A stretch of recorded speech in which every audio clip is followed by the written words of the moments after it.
This is the Nymwars. May I present to you Eva Galperin.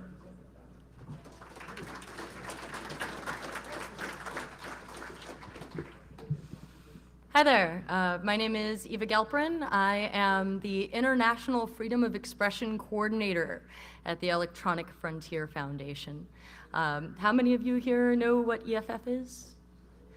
Oh, that's what I like to see. So I don't have to explain.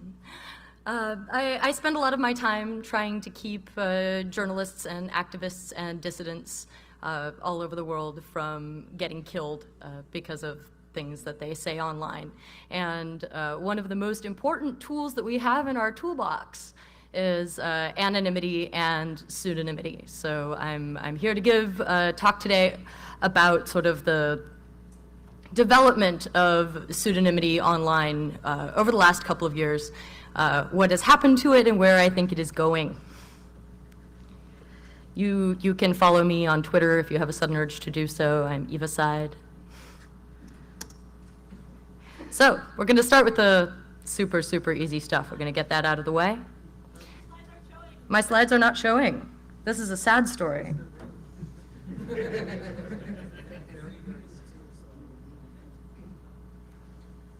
This is a very sad story indeed. What is happening to my slides? No. I'm assuming it's either the FBI or the CIA.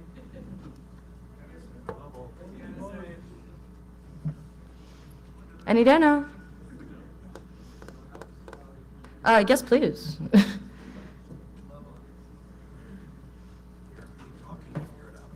Okay, no problem. Well, there was a guy here whose job it was to make this happen. That's okay. All right, so we're gonna talk really quickly about. There, we got that. That wasn't very helpful, was it? Give us a. Keep talking. All right, so we're gonna talk really quickly about pseudonymity and the exciting ways in which it differs from anonymity. A pseudonym is. Yay! Look at that. A pseudonym is a fictitious name used by an author to conceal his or her identity or pen name. It is different from anonymity, which is the state of being unnamed or unidentified. One of the most important differences between pseudonymity and anonymity is that you create sort of this, you create a personality online. You create somebody with a track record, with a certain level of accountability, even if it doesn't necessarily have your name attached to it. And that is a feature of pseudonymity that is not present in anonymity.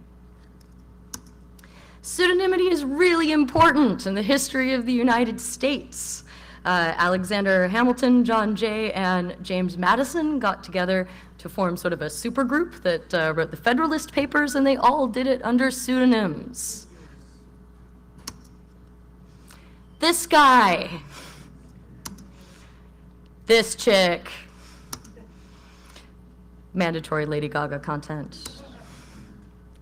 So, once upon a time, when you got out onto the great big internet, you would find yourself in a chat room or an online forum or a news group, and you would have to make some sort of decision about what you were going to call yourself. Now, most people did not use their full names or even their first names, largely to prevent name collisions, which led to this culture of pseudonymity. Some notable pseudonyms are Scud, who may or may not be here, Nedek, whom I know is here, Moot, who founded 4chan, some guy named Emmanuel Goldstein, Barnaby Jack. Generally, people who are interested in computer security tend to be very interested in exploring the internet using pseudonyms because they are concerned about not necessarily having their name attached to their work, which may in some ways be controversial. Now, not all pseudonyms were appropriate for every forum. The pseudonym that you use on your local MMO is not necessarily the pseudonym that you're going to be using for a forum about exchanging recipes. It would just be kind of weird. And everybody understood this until All right, so the internet, it lets you play with your identity. There's a very famous cartoon on the internet. Nobody knows you're a dog. The problem with on the internet no one knowing that you're a dog is that sometimes this whole play with your identity can go wrong. About a year ago today, there was a scandal involving Amina Araf, who blogged for 6 years. She maintained a blog called A Gay Girl in Damascus. So as far as pseudonyms go, this was a pseudonym with a great deal of credibility. She was writing about sort of gay culture in Syria, which was controversial, and she wrote in a really stirring and interesting way. Furthermore, not only did she write in her own blog, but she would comment in other people's blogs, and she created sort of this, she was part of this whole community of queer bloggers online, and especially queer bloggers in the Middle East. What is particularly interesting about Amina is that in all of the 6 years that she blogged very passionately about her life in Damascus, no one actually ever met her. And this didn't really set off any concern or ring any bells until a gay girl in Damascus was apparently kidnapped. As a result of this, we discovered this. This is a gay girl in Damascus. His name is Tom McMaster. He's in his 40s. He is not gay. He is not a girl. He is not Syrian. Interestingly enough, when other members of Amina's community came out and talked about how hurt and betrayed they felt that this woman who was telling this important story, who had been quoted in newspapers, there were reporters who claimed that they had actually had physical meetings with her, and it turned out that the meetings had not actually taken place. When these people expressed their sort of outrage that Tom McMaster had decided to masquerade as a gay 20-something living in Syria, this is what he had to say. While the narrative voice may have been fictional, the facts on this blog are true and not misleading as to the situation on the ground. I do not believe I have harmed anyone. I feel I have created an important voice for issues that I feel strongly about. This is his apology. Now, obviously, there are some problems with this, and I think Andy Carvin gave one of the most salient criticisms, which was that when voices like Amina's are so publicly discredited, it creates a cry wolf effect, and it makes it very difficult to take other voices at face value, especially the voices of queer bloggers coming out of Damascus. So in that way, you could argue that he did, in fact, do some harm. And this is one of the things that people are really concerned about when it comes to pseudonymity. That on one hand, people can play with their identities, but on the other hand, they can pretend to be people that they're not. So somehow, having a real name, or what Google later refers to as a name-shaped name, creates greater trust. And that when people exchange real-looking names, that they will take each other more seriously and are more likely to be authentic. Now, I find this argument really interesting because while Tom McMaster did not use his real name, he was using a pseudonym, it was a name-shaped name. This would have passed any standard for Facebook or Google Plus or any social network that has a real names policy. The other thing that social networks are very, very worried about, social networks such as Friendster, Facebook, LinkedIn, Blizzard basically very briefly considered requiring people to use their real names on their support forums, so that anybody who ever Googles you will know about some kind of problem that you had with your level 70 troll mage. And the comment sections of some newspapers also adopted sort of a requirement that you use Facebook logins or a requirement that you use your real name. And the reason that they did this What's trolls? People who run social networks are very worried about trolls, more trolls, these kinds of trolls. And the reason why is what is referred to as the greater internet fuckwad theory. This theory posits that a normal person armed with anonymity and an audience online will behave like a total douchebag. And for, I would say, the last couple of years, this is a theory that has gained many adherents, including Facebook. Facebook did, until recently, have an extremely strict real names policy that required you to use your real name or your account would be suspended. Why do they really do this? Oh, I bet you can guess. Big fat piles of cash. It turns out that if a social network or a company can take all of the information that they have about you, your age, your web browsing habits, the brands that you like, the people that you talk to, the place where you're located, the places where you go, and they can combine that with your real name and say, your credit report, that your identity is worth an enormous amount of money to advertisers. And the more authentic your profile looks to advertisers, the more money the company can sell it for. Now we run into some problems. This is Pseudonymity. He was a Facebook user a couple of years ago who ran a very important Facebook group called We Are All Khalid Said. And he did it under a pseudonym. He was working at Google at the time. He was engaged in activism. He felt that having his name attached to this activism would be possibly deleterious to his health, and therefore did not use his real name. Obviously, once the Khalid Said site started to become very popular and gained some enemies in, say, I don't know, Egypt, his account was reported as being in violation of the real names policy. Because his account was in violation of the real names policy, it was suspended, and there was no more administrator for the We Are All Khalid Said group. Now, the way that this problem was resolved was essentially in a backdoor deal where somebody talked to somebody at Facebook and they said, well, gee, if you can find somebody to vouch for this guy, we'll go ahead and we'll let him run this very important group.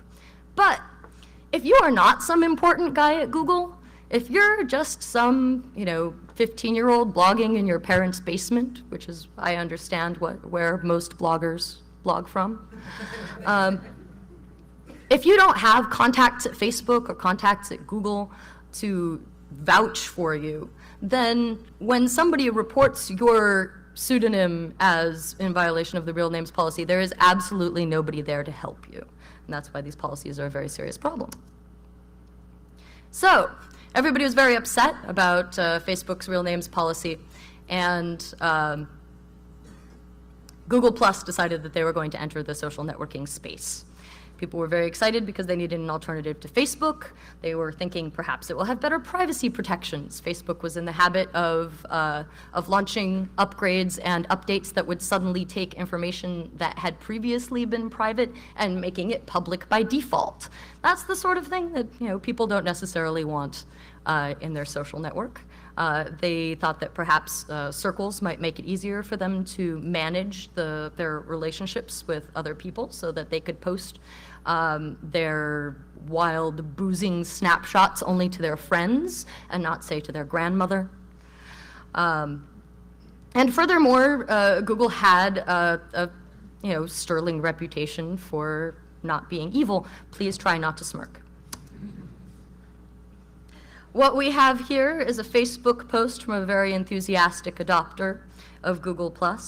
He announced that, with the advent of Google+, I will soon be deleting my Facebook account in protest of the ever-worsening privacy policies and many other reprehensible terms and condition changes. I encourage you all to join me.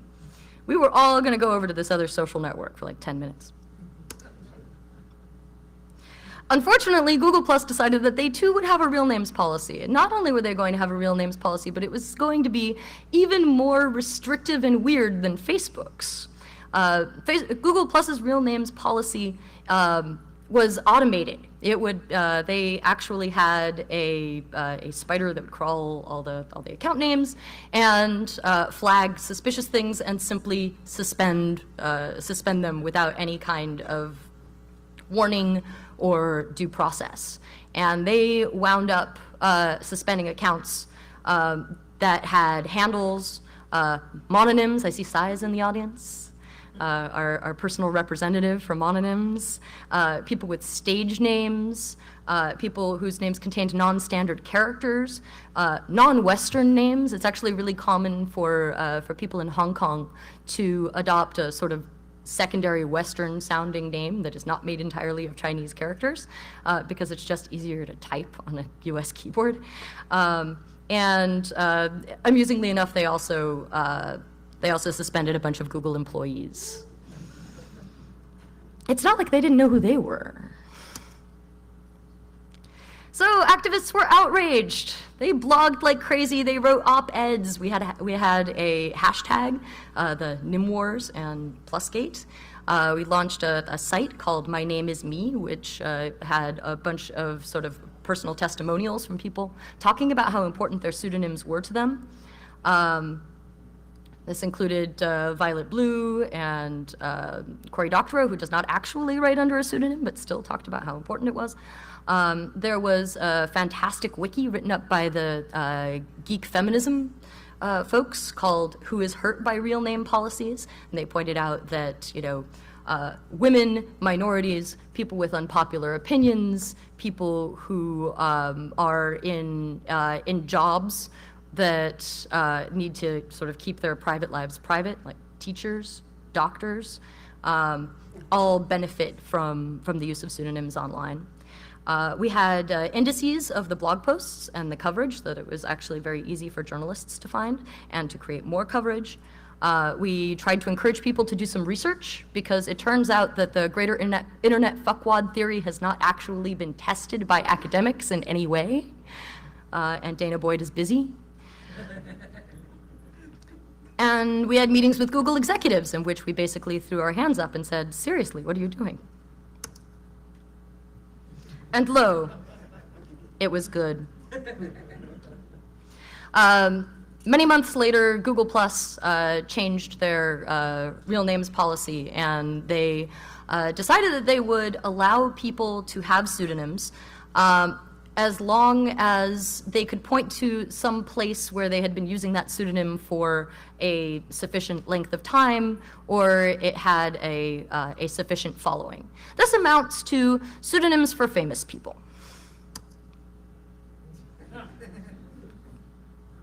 Kind of a winner.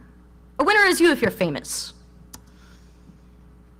And here's what the chief architect of Google Plus had to say about this sudden change of heart. He said, "We thought that people would behave very differently when they were and when they weren't going by their real names. After watching the system for a while, we realized that this was not in fact the case. And in particular, bastards are still bastards under their own names." A quote that I would like stitched on a sampler somewhere. Now, again, there are still some problems with the Google Plus real names policy. They have a preference for name-shaped names. So, for example, Sai is still out of luck with his mononym, and he is still under review. There's no indication of what the threshold is for an existing handle with a sufficient following. But as far as I can tell, it's basically, if you're famous, we'll let it slide. And users whose previous attempts at using NIMs have been rejected don't know that they have the opportunity to try again. So people simply wandered off from Google Plus because it wasn't terribly helpful. Now, I can't see you, but let's make some noise. Make some noise if you actually still use Google Plus. I am going to guess that this is not the entire room. Google Plus's change of heart is really just the beginning of the sort of backlash against real names policies, and in defense of pseudonyms. In February of 2012, Facebook launched a very similar policy, whereas they had this very strict real names policy in the past. They now have a real names policy that amounts to, if you're famous, we'll let it slide. This is wonderful for famous people. If you are, say, Salman Rushdie, and your account has been suspended on Facebook, which is something that has happened. If you are Michael Anti and you are, a Chinese blogger who has published under this pseudonym for many years, including in the New York Times, and you've had your account suspended, this is very useful. But again, if you are a 15-year-old blogging in the basement, where most blogging happens, you are still out of luck. Especially, and this is especially important if you are, say, in a Syrian basement at this time, or a basement in any authoritarian regime. So this is not the end, because there are other companies that have found this, have found a niche. They understand that the internet needs pseudonymity, and they need to create tools that allow people to express themselves online in a way that lets them play with their identities. And then you get companies like Tumblr and Pinterest and Disqus, which actually did some research on anonymous and pseudonymous comments, and found that they were very useful, though the actual methodology is kind of questionable, so really the jury is still out. Tumblr is particularly interesting in that they have been vehement in their defense of free speech and sort of the right to call yourself whatever you want on Tumblr, which I have really enjoyed. Tumblr does have some content policy issues, but really when it comes down to keeping yourself anonymous or pseudonymous, they have been very strong proponents of this particular type of free speech. Finally, I would like to say that you should support the EFF. We're sure wonderful. I need money for a cape. And now I would like to open the floor to questions.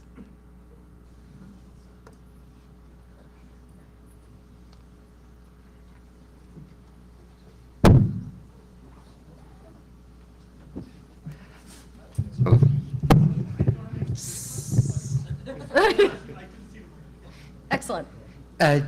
Do you know of any examples of networks that are doing it well? Because I've known folks who are like, hey, I'm starting up this social network, and they ask me, it's like, hey, how can I do this in a way that isn't shitty? And I'm like, I wish I had an example to show you. You can read, like I pointed them to there was the Google engineer who did the long posts about what they were, when they changed things and what they were trying to do. And that's the only example I had. I think that the premise behind social networking sites is in some ways problematic. The exchange that you're making as a user is that you are going to exchange all of this information about yourself in exchange for this free and nifty service. And your real name attached to that information makes it more valuable. As long as companies are using this as their business model, they have absolutely no incentive to allow you to express yourself anonymously or under a pseudonym, and every incentive to track you and find out as much information about you as they possibly can. So this business model is highly problematic for activists and people who are concerned about their privacy. That said, there are companies that are not social networks that are doing a particularly good job of this. Twitter will let you call yourself whatever you want. Disqus will let you call yourself whatever you want. Even Google's Blogger platform will allow you to use a pseudonym. Same goes for, I think, Posterous and Pinterest and Tumblr. Sort of this whole new generation of sharing platforms is largely supportive of pseudonymity, which I think is a very good sign. So this is not so much just a question, but a comment, and I'd love to hear your comments on it as well. I was born with an excruciatingly common name, and so pseudonyms for a person like myself is a way to actually be noticed and not hide some of the content that I want to have found. So I don't know, I just wanted to hear your comments on that in the context of everything you've been speaking about. Well, again, I think that one of the things that pseudonyms empower us to do, rather than being sort of forever wedded to our real names, is that we become empowered to decide how much of ourselves we want to share with the world. And that's a flexibility we simply don't have in a world in which our real names are attached to everything that we do online. I'd like to kind of whip out the F word now and say Facebook. I'm seeing what Microsoft, as it kind of rose to become a monopoly here, people assume certain things that, like when you hand them software, it's on a Microsoft platform. When you hand a document, it's in Word format. I'm seeing the same kind of thing with Facebook, with logins, connectivity. Hey, you know, get in touch with me on Facebook. How, I mean, I don't think there's going to be a critical mass point where we really can't avoid that. So how do we treat it? How do we kind of maybe make an end run, or I don't know. That's actually one of the problems that we were hoping a service like Google Plus would address, and one of the reasons why Google Plus's real names policy was such a profound disappointment to many of the people who engage in heavy use of social networks and who make social networks successful. And I would go so far as to posit that the lack of adoption by those people is one of the reasons why Google Plus didn't really take off in a Facebook-like way. Google still claims that Google Plus is incredibly successful because it has lots of users, but the way that they count their users is very different from the way that Facebook does it. And as a general rule, Google Plus users do not spend nearly as much time on Google Plus as they do on Facebook. I think that any discussion of pseudonymity online absolutely has to wrestle with the problem that Facebook is the sort of 900-pound gorilla in the room, and that they don't allow a lot of room for pseudonymity online. There are projects like the Diaspora Project that are, you know, working on this sort of open source, decentralized version of a social network that would allow people to sort of decide how much of their private lives they want to make public. But I think it's a long way from becoming a reality at this time. I would certainly encourage people to think about sort of alternatives that they could pursue. I'm in a room full of software developers. Surely someone here can work on it. I wonder if we have misunderstood the reasons why large social networks chose not to allow pseudonyms. I mean, you said, okay, advertisers, et cetera, but I bet you could make an argument that the advertisers don't care what your name is as long as they know your age and your friends and all of these sorts of things for targeting. What about the law enforcement argument? Do we know anything about that? What about the other part of that thread from Jonathan Zunger mentioned that they saw that conversion rates for, that is someone who came back to Google Plus, for people who were not within this sort of, let's say, technically oriented community, were much lower when they ran into people using pseudonyms. In other words, they claimed that pseudonyms were scaring the straights. And I wonder if we don't characterize why they actually want to do this, if we'll ever be able to convince them otherwise. Well, I think you're actually mischaracterizing Jonathan's quote. He said specifically that people were turned off when they saw non-name shaped pseudonyms.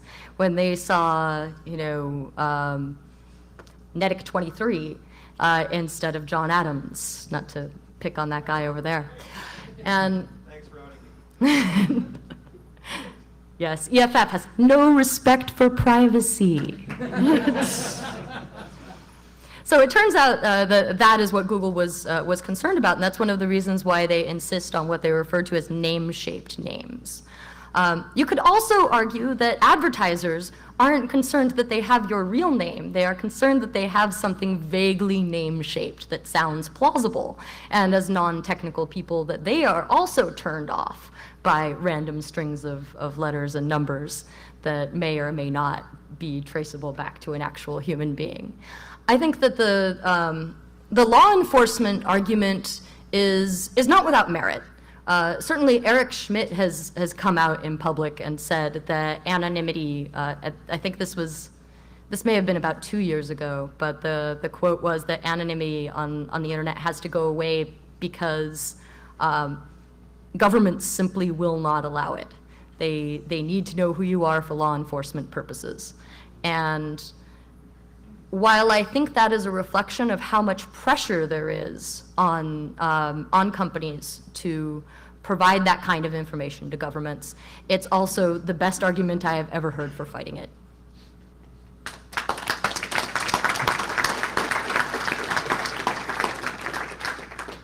This is more of a general comment than a question, but I think another angle to all this is becoming more and more evident as we have things like the ability on news sites or blogs to sign in with your Facebook login and post a comment. And like Google recently started pushing Google Plus users to start YouTube accounts or convert their existing ones to use their real name as on Google Plus rather than the YouTube username. And so we're seeing this sort of creep, and it's not just what you're doing on that social network or on that blogging service or platform or whatever. It's a way to connect more of what you do across the web to your identity, rather than rather than keeping it all in one place. I think that's an excellent observation. Certainly, there are efforts by large companies to create this sort of monolithic identity. And there is a very interesting related problem that happens when a company that allows pseudonyms or anonymous accounts is purchased by a company that insists on real names policies. What happens to all of those accounts? And you can see something very interesting happening with this conversion process that's happening between Google Plus accounts and YouTube right now, where you have the option to sort of merge your Google Plus account, which presumably has your real name on it, and your YouTube account, which you may have made, 5, 6, 10 years ago, and contains some sort of other pseudonym. I do appreciate that Google did not do this automatically and did not automatically opt people into merging these two accounts. So you have a choice. But I think that is definitely a trend that we'll be seeing more of in the future. Any more questions? Have we solved the problem of pseudonymity on the internet? Well, one more question. So, All right. How does the rubber meet the road? What influence can EFF specifically? How does the EFF exert influence over these private companies with their private social networks that they're creating? How can we affect what they do? Well, there are a couple of different things that we do. One of the most noteworthy is something very similar to what happened to Wailagonim, which was that some important person who really needed to maintain their anonymity online, working from an authoritarian regime towards political goals, gets suspended on Facebook, and he calls us. And then we call Facebook, and we say, hey, let this guy back on. And they say, well, I guess. But here's the thing. I don't scale. And if you don't know who I am, and you can't call me, and you don't know that you have a choice, I can't help. And that's one of the most important reasons why the policies need to change. And this continued sort of backroom deal, we help you piecemeal policy is simply not working. We need to have good policies in the first place, not policies that we just kind of fix ad hoc. So I guess I was wondering if you think that there's also a good reason for enforcing real names, or at least wanting to have like a good reason for pseudonyms, because isn't it kind of annoying on a social network to see people you know by one name going by another, and kind of breaking reality from what exists on the social network? I don't think that my annoyance or feeling that reality has been broken in some way is enough of a reason to impose on someone else's decision about how they want to present themselves online. Well, more like that you would prefer that there's a good reason, or that they have a reason, not just... I don't think they have to like, justify themselves to me. I mean, well, yeah, I mean, I'm saying that, like, if you're trying to connect real people with their real friends, that there's some sort of, like, human desire to kind of have everyone kind of fit into the same ball that you put them in the rest of the time, even on the social network. I mean, just to be a devil's advocate. And certainly the desire exists, but it is not enough of a reason to take choice away from users. I mean, of course. There are so many very strong arguments for allowing people to choose how they present themselves online that I don't feel they are outweighed by, but I find this really annoying.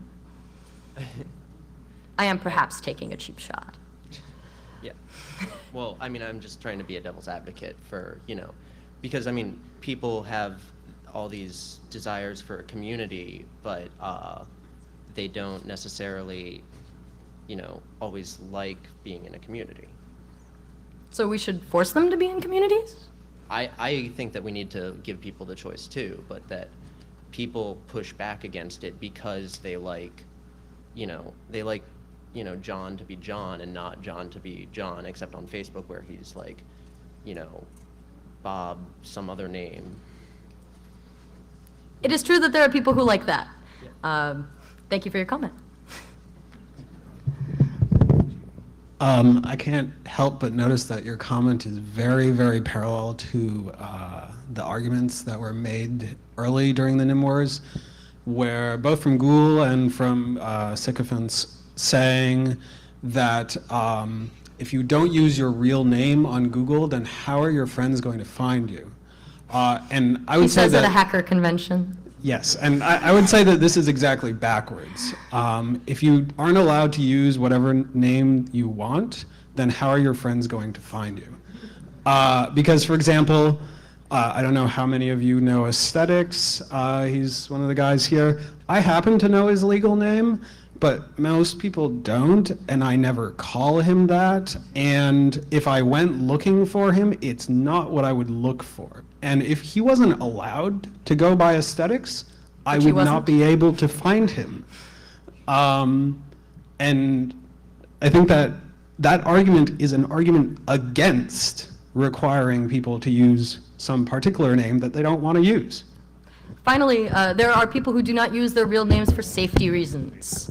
And when you create a social network that requires people to use their real names just for your overall comfort, what you're doing is you're not making an inclusive network. You're making a network only for people who don't have safety concerns, only for people who are in, you know, who don't have minority opinions, or who have never done anything controversial, or who have nothing to lose. And I don't think that you can really build an inclusive network without giving people this kind of choice. This is kind of another devil's advocate question. Awesome. I was wondering, every little battle is important, but considering how our privacy is being invaded from so many other angles, why do we draw the line here and not somewhere else? Or why should we fight this battle and not focus our energy on another one?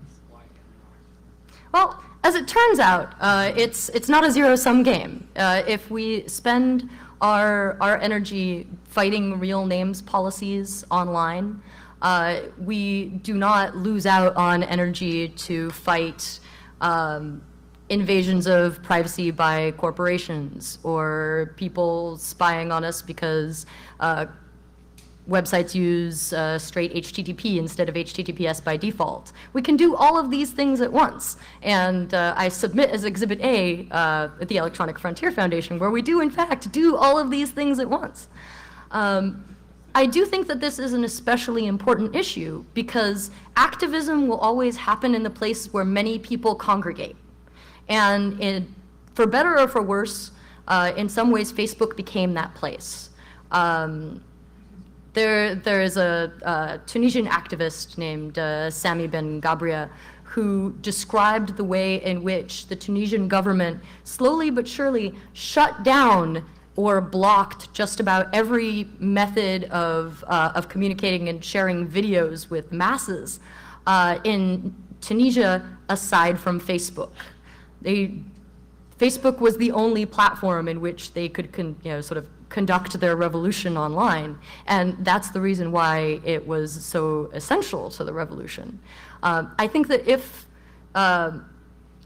Facebook and Google and other large companies are going to be the battleground where these things happen, then we absolutely need to face them because people's lives are at stake.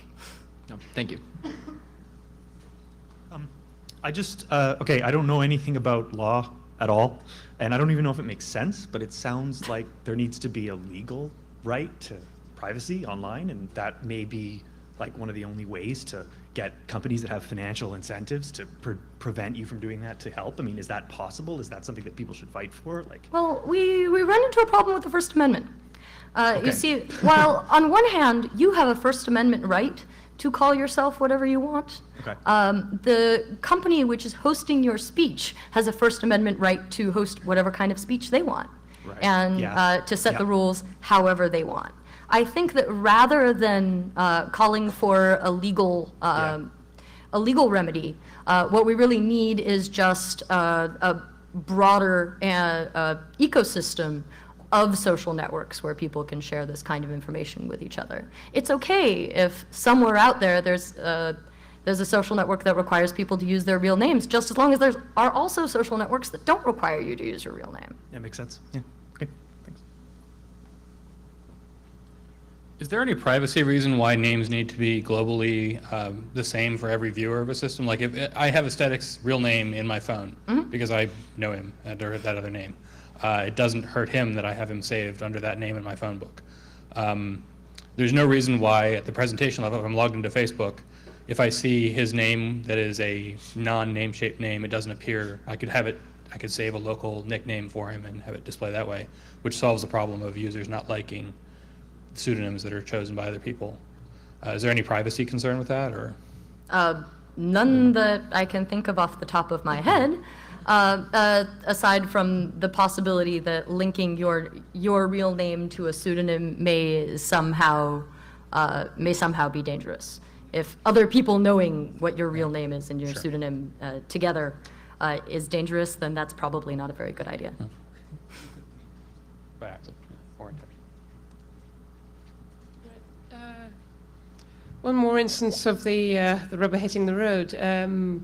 I seem to remember in the early days of the discussions on the Nymwars hashtag that there was someone complaining that once their Google Plus account had been suspended, that they were losing access to things like Gmail, but also certain numbers of their functionalities on their Android phones. And I've heard tell, I don't know whether to believe, that Facebook is thinking of getting into the smartphone market. How do we deal with this interaction between the Nymwars related problems and people's actual physical phones and the GPS data that comes with it? Well, I think you've identified a very alarming trend, which again is just sort of this consolidation of identity across all facets of our lives. And it is true that when people were having their Google Plus accounts suspended, that they were losing other types of Google functionality. When we questioned Google about this, they presented this as a bug. They said, oops, we didn't mean for you not to be able to use Google Reader. I'm unable to comment on whether or not that's actually a bug, but certainly that is one of the greatest dangers of this ongoing consolidation of identity. That if you present yourself under a pseudonym, that if you get suspended in one place, that you lose all kinds of access to other fun features of the internet. So I have a devil's advocate comment rather than a question. Is that okay? Bring it. Cool. So I think it's really important to fully understand the system in order to be able to change it. And I fully am in agreement with being able to use synonyms. But I think the motivation with companies like Facebook and Google for using real names is not for advertising. Because I think that the best ways of tracking are not using real names. There's other ways of tying things. And I think that I just really think that the main driver for them is the creation of value, which for them is growth. So I think the reason they use names is because that allows more people that don't have the same concerns as we do about privacy to adopt more easily. So I think we need to kind of understand their motivations to be able to change the system. And I'm not sure what the answer is, but maybe, in the short term, some kind of a map where we can use name-like names, but just have a distributed map to have those mapped to whatever we want to be searchable and indexable by. Well, I think that the best counter to that is that norms change over time. At this time, non-technical people are sometimes scared off by non-name-shaped names when they encounter them on the internet. But that is because often the only time that they encounter these names is in some strange and unfamiliar, technical context. If they saw names like this more often, I posit that perhaps they would be less frightened of them. It is not necessarily incumbent upon us to change. They can change as well.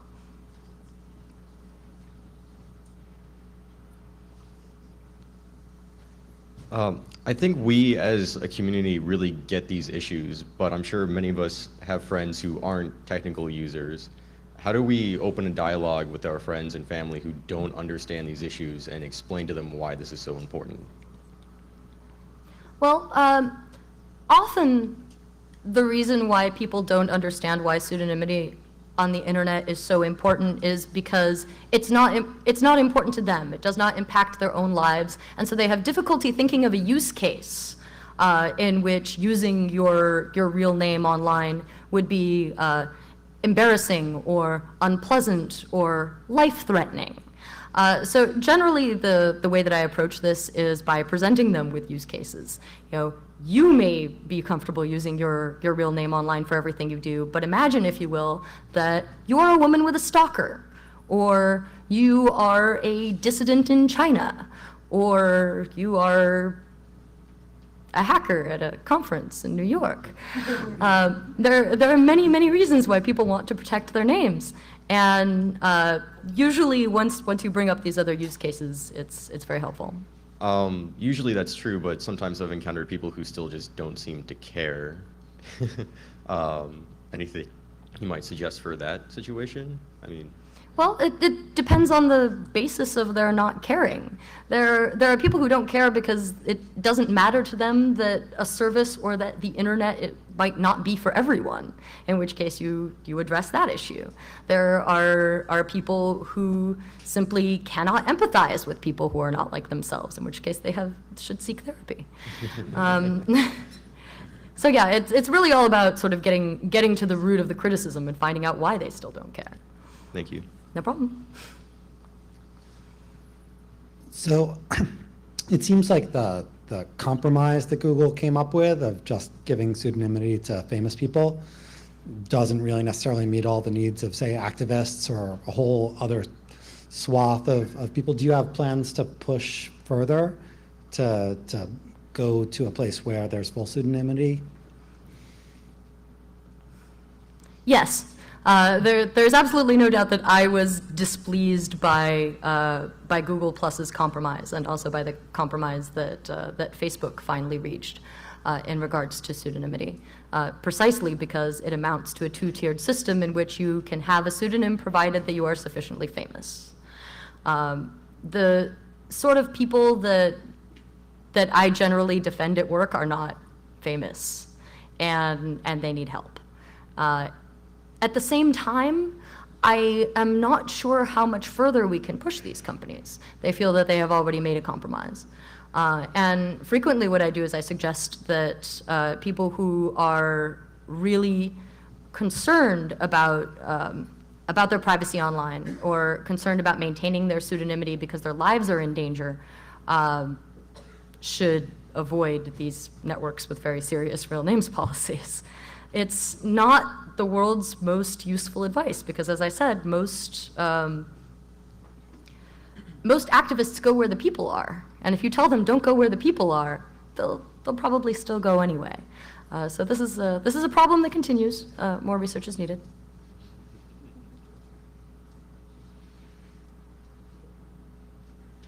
Are we good? Solved? All right, the internet is now free. Thank you very much.